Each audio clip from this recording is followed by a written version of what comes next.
Hi guys, Jagan గారు రీసెంట్గా ఇచ్చిన ప్రెస్ మీట్లో పులివెందుల్లో ఒకరిని కొట్టారనేసి టీడీపీ వాళ్ళు అనేసి కొన్ని మాటలు చెప్పారు. ఒకసారి ఆ విజువల్స్ చూపిస్తాను చూడండి. దారిలో పోతా ఉన్న పిల్లోడిని బైక్ ఆపి నిర్దాక్షిణ్యంగా కొట్టి హాస్పిటల్ పాలు చేస్తూ ఉంటే సరే, ఈ విజువల్స్ చూశారు కదా.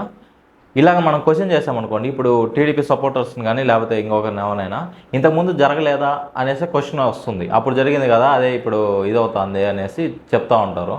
కానీ వైఎస్ఆర్సీపీ దాంట్లో ఇంకా బాగా జరిగింది, దాన్ని సీఎం గారే సపోర్ట్ చేశారు ఆ రౌడీజాన్ని. సో ఇప్పుడు అదే చేస్తారా టీడీపీ? ఇది ఎలాగవుతుందంటే ఇంక ముందు చైన్ రియాక్షన్ మాదిరి అవుతుంది. ఇప్పుడు టీడీపీ అధికారంలో ఉంది కాబట్టి వీళ్ళు ఇది చేస్తున్నారు. ఇంతకుముందు వైఎస్ఆర్సీపీ ఉంది కాబట్టి అది చేశారు, అంటే గొడవలు చేయడము. ఇప్పుడు నెక్స్ట్ మళ్ళీ వైఎస్ఆర్సీపీ వచ్చిందనుకో మళ్ళీ రిపీట్ అవుతుంది. నేను ఎవరిని వదిలిపెట్టాను. ఈసారి హెచ్చరిస్తున్నామని కూడా చెప్తా ఉన్నాం. ఈసారి కోరడం లేదు, హెచ్చరిస్తున్నామని కూడా చెప్తా ఉన్నాం. ఇదే మాదిరిగా జరుగుతూ పోతా ఉంటే మాత్రం ఎవరైనా కూడా ఊరుకునే కార్యక్రమం జరగదు. రియాక్షన్ అనేది ఖచ్చితంగా ఉంటుందని కూడా చంద్రబాబు నాయుడు సందర్భం. ఇప్పుడు వైఎస్ఆర్సీపీకి కూడా 40% అరౌండ్ 40% ఓట్ షేర్ ఉంది. అది ఎవరు మర్చిపోకూడదు. మళ్ళీ వాళ్ళు వచ్చే అవకాశం కూడా ఉంది కదా చాలా.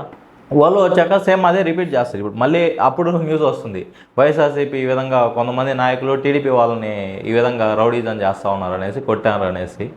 సో అదే రిపీట్ అవుతూ ఉంటుంది. ఇది దీంతోపాటు జగన్ గారు ఈవీఎం పలగొట్టిన పిన్నెల్లి గారిని ఉద్దేశిస్తూ కొన్ని మాటలు మాట్లాడారు, సపోర్ట్ చేస్తూ. అన్యాయం జరుగుతూ ఉన్న వాళ్ళ పక్షాన్ని నిలబడడం కోసం ఎమ్మెల్యే లోపలికి పోయి ఈవీఎంను పగలగొట్టే కార్యక్రమం జరిగింది. ఎందుకు ఈవీఎంలో నిజంగానే ఎమ్మెల్యేనే రిగ్గింగ్ చేసుకుంటా ఉంటే, ఎమ్మెల్యేకి అక్కడ నిజంగానే ఎమ్మెల్యే పరిస్థితి అంత బాగుండింటే ఎందుకు ఎమ్మెల్యే ఈవీఎం పగలగొడతాడు?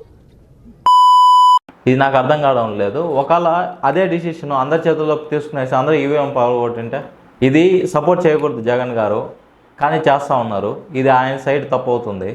నేను ఇప్పుడు చెప్పేదంతా పొలిటికల్ వైస్ తీసుకుంటారు. అంటే ఒక కామన్ పీపుల్గా ఒకసారి ఆలోచించండి, మీకే అర్థమవుతుంది ఏం జరుగుతుందో అనేసి. సరే, ఈ విషయాన్ని పక్కన పెట్టండి. ఇప్పుడు స్పీకర్ గురించి మాట్లాడుకుందాం. లాస్ట్ టైము అంటే వైఎస్ఆర్సీపీ తరఫున ఉన్న స్పీకర్ గారు ఎలాగ మాట్లాడే వాళ్ళో బయటకు తెలుసు కదా. ప్రతిరోజు ఇది వ్యాపకమా మీకు? ఎంతకంటే వ్యాపకం లేదా మీకు? ఎంతకంటే మీకు వ్యాపకం లేదా?